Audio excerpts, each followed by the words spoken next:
We're going to start with some Bible trivia this morning. It's like Jeopardy, but church edition. So here we go. What is the first thing in the Bible that God calls holy? The first thing in the Bible that God calls holy. John McDuffie may actually know the answer to this. I did not know the answer to this until a couple of days ago. Let me give you a hint. It's not the birds of the air or the fish of the sea or whatsoever travels in the paths of the sea. It's not even people, the crown of God's creation. But instead, it is the seventh day of creation. Remember from Genesis, on the seventh day, God finished the work that he had done and he rested. So God blessed the seventh day and hallowed it because on it God rested from all the work he had done in creation. Now, I asked my husband yesterday this very question, and his first answer was cow. And then he said, "Did you get it?" And I said, "No." And he was like, "Jordan, holy cow, holy cow." And then I laughed. Thank you, Emily, for laughing, because it was funny. But it's not the cow, it is the day. And this is, of course, the origin of where we find the practice of the Sabbath.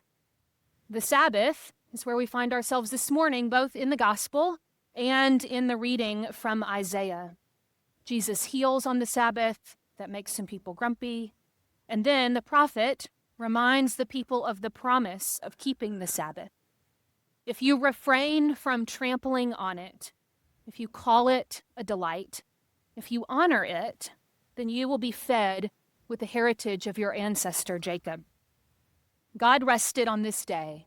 He made it holy, and so we, as those who were created in the image of God, begin our imitation of God by also resting on the seventh day too. Even today, modern Jews, especially Orthodox Jews, take the Sabbath very seriously.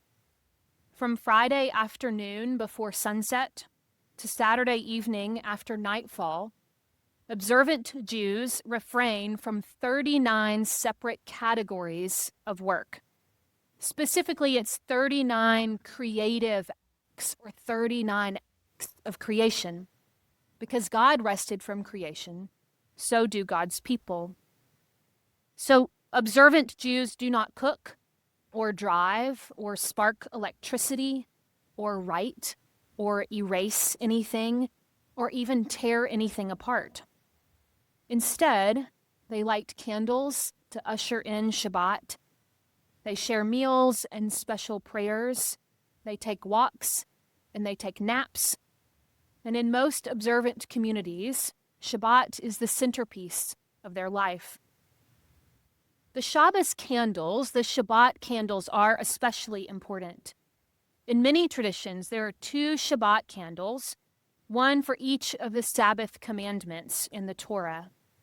The first, because you are made in God's image, you too shall rest from creation. But then also a remembering of the Exodus.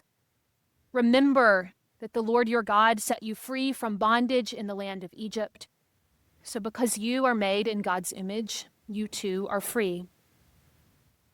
Abraham Joshua Heschel may be known to some of you. He's one of the most important rabbis of the 20th century. He wrote a beautiful book about Shabbat, and in it, he calls this holy seventh day a palace in time. A palace into which we are invited, human beings, every single week of our lives. Now, we are not Jewish, and so those specific traditions are ones that we can observe and admire, but they are not ours to enjoy. We, however, are those who have been grafted in to the tree of the family of God. We are heirs of the promise through faith, and we are the receivers of those commandments from Sinai. Remember the 4th of the 10 commandments. Remember the Sabbath day and keep it holy. 6 days you shall labor and do all your work. But on the 7th day, it is a Sabbath of the Lord your God, and you shall not do any work. Barbara Brown Taylor calls the Sabbath the practice of saying no. And that's a way to think about it. It's not the only way, but it is a good way. The practice of saying no. And so I wonder, when was the last time you said no? Maybe to someone else, or maybe even to yourself. Thank you for the invitation to dinner, but I'll stay home tonight. I do not, as it turns out, have any more time on my calendar, so no, I don't want to join that committee. I do like that rug or those shoes or those pants, but I don't need any more rugs or shoes or pants, and so no, I will not buy that thing. How did that no make you feel? Maybe guilty, maybe free, maybe a little bit of both.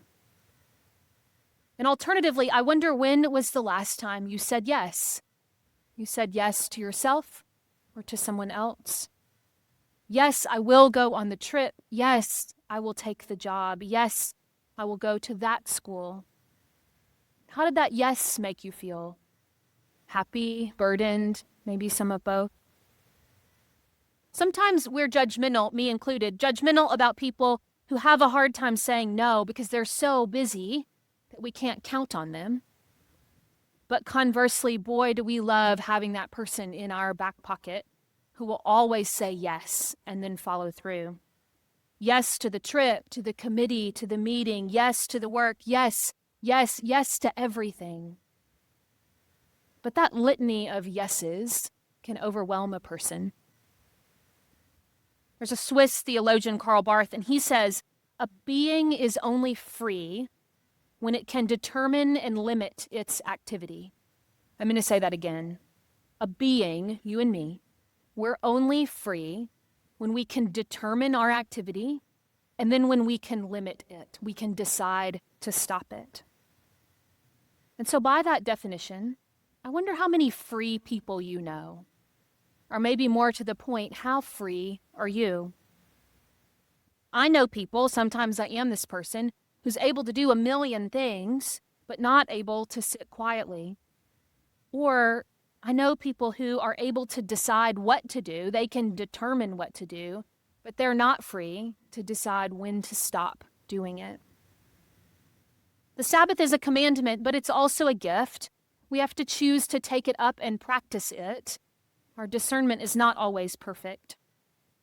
So I'm not at all saying that you should refrain from 39 acts of creative work. You can if you want to. That's a fine place to start. But maybe it's too much.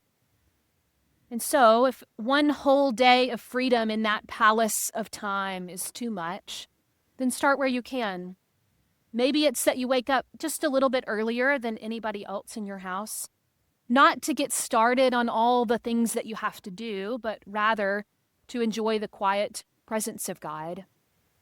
Maybe you turn off all of those interesting electronic devices a little bit before bedtime so that you have a little bit of margin, a little bit of freedom from the noise and distraction to breathe some night prayers. Or maybe you resolve to subtract from your calendar more than you add to it. Whatever it is, just begin where you can. I don't often have a prop, but today I do.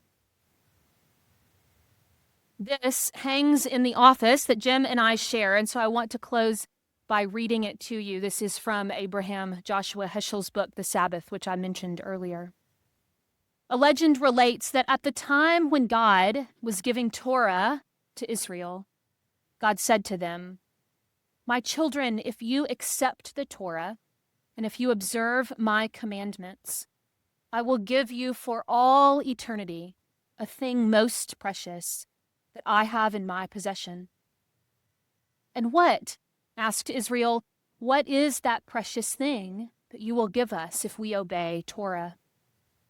God said, "I will give you the world to come."